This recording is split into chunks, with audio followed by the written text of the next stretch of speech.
ကားရဲ့အခြေအနေကတော့ဒီလိုလေးပေါ့ဒီမှာစီးထားလို့ရတယ်ခေါင်းအောင်လို့ခေါင်းအောင်လားဟိုပါလားခေါင်းမပြောအောင်ဒီမှာဆောင်းတစ်ခုပေးတယ်ပြီးသွားရင်ဒီလိုလေးပေါ့လိုက်ကကန်လိုက်လို့ရတယ်ခေါင်းဒါတော့အပေါ်ကလို့တက်လို့ရတယ်ဒီလေကတက်ပြင်ချရဒီရက်ထဲဒါပေမဲ့ကျွန်တော်9ပေ6ခုလောက်ကတော့အဆင်ပြေတယ်အဲ့ဒါရှည်ပါလို့ရှိရင်အဆင်မပြေတော့တော့ကတိဖြစ်နေတကယ်ဖွင့်တာ9ပေ10 5ပေ6ပေအဆင်မပြေဘူးတိတ်ပြီးတော့တော်တော်ကြာဟိုဒီဘက်ပြင်နေရရောက်ရထုတ်နေရခုတော့တရားအပလို့ပြင်ထုတ်တာတွေ့တယ်ဒါဒီလိုမျိုးလေ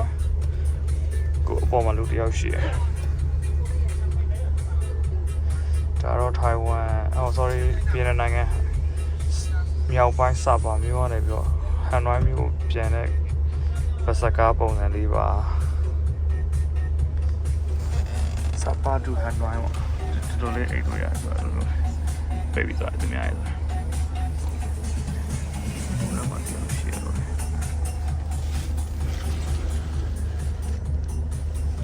အော်ဒီခါလေးကခဏကိုနှိပ်ပေးရအောက်မှာနှိပ်တာတော့နှိပ်တယ်ပဲပြောတော့တုံခါမှုလေးနဲ့နှိပ်ပေးနေချိန်တော့ရပေါ့ဆိုတော့မဆို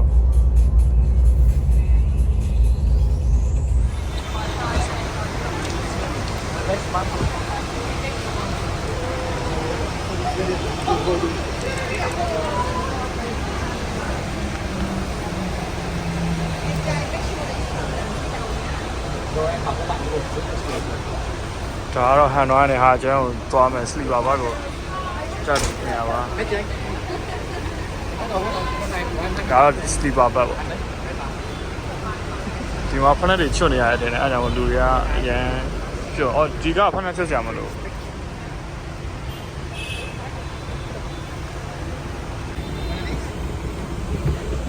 ဖက်နဲ့မချွတ်တော့တယ်ချွတ်ကြတယ်ကားတော့ဒီလိုမျိုး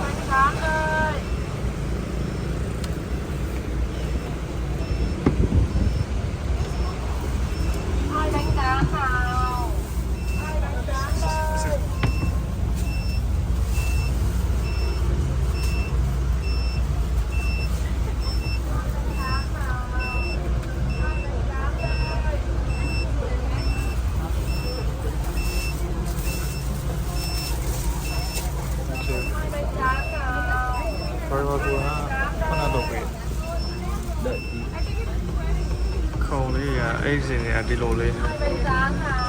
စာပါကသွားတဲ့ပုံနဲ့တူတူอ่ะ Okay done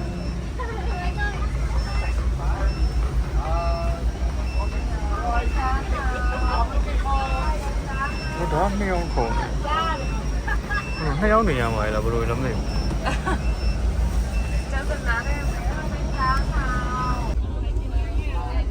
တယောက်တစ်ခုံရတော့ချိုးကနှစ်ယောက်တွေဘာကောင်လဲတော့မသိဘူး